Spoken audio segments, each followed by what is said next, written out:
കർണാടകയിലെ അങ്കോലയിൽ മണ്ണിനിടയിൽ കാണാതായ അർജുനെ കണ്ടെത്താനുള്ള തിരച്ചിൽ പുരോഗമിച്ചുകൊണ്ടിരിക്കുകയാണ്. അത് 10ാം ദിവസത്തിലേക്ക് എത്തി നിൽക്കുന്നു. ഐബോർഡ് ഡ്രോൺ ഉപയോഗിച്ച് പരിശോധന നടത്തുന്നതിനായി ഡ്രോൺ ബാറ്ററിയും സ്ഥലത്തെത്തിച്ചിട്ടുണ്ട്. ഇതുവഴി ലോറി കണ്ടെത്താനുള്ള ശ്രമങ്ങളും രക്ഷാപ്രവർത്തകർ നടത്തുന്നുണ്ട്. മനുഷ്യരുടെയും വാഹനങ്ങളുടെയും സാന്നിധ്യം ഇതുവഴി കണ്ടെത്താൻ സാധിക്കുമെന്നാണ് പ്രതീക്ഷിക്കുന്നത്. ലോറിക്കുള്ളിൽ അർജുൻ ഉണ്ടോ എന്നാണ് ആദ്യം പരിശോധിക്കുക. റഡാർ പരിശോധനയിൽ ട്രക്കിനുള്ളിൽ അർജുൻ ഉണ്ട് എന്നുള്ള സൂചന നേരത്തെ ലഭിച്ചിരുന്നു. ഇക്കാര്യം പുഴയിൽ പരിശോധന നടത്തുന്ന നാവിക സംഘത്തെ അറിയിക്കുകയും ഐബോർഡ് ഡ്രോൺ റഡാർ സംവിധാനം നേരത്തെ ഉപയോഗിച്ച് സിക്കിമിലെ പ്രളയഭൂമിയിലാണ് മണ്ണിടയിൽ കുടുങ്ങിക്കിടന്ന മനുഷ്യരുടെയും വാഹനം കണ്ടെത്തിയത് ഈ റഡാർ സംവിധാനം ഉപയോഗിച്ചായിരുന്നു. സിക്കിമിൽ ഉപയോഗിച്ച് വിജയിച്ച സംവിധാനമാണ് അങ്കോലയിലും എത്തിക്കുന്നത്.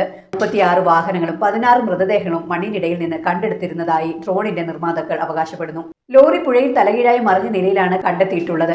അർജുനെ കണ്ടെത്താൻ നാവികസേനയുടെ ഡീപ് ഡൈവേഴ്സും സ്ഥലത്തെത്തിയിട്ടുണ്ട്.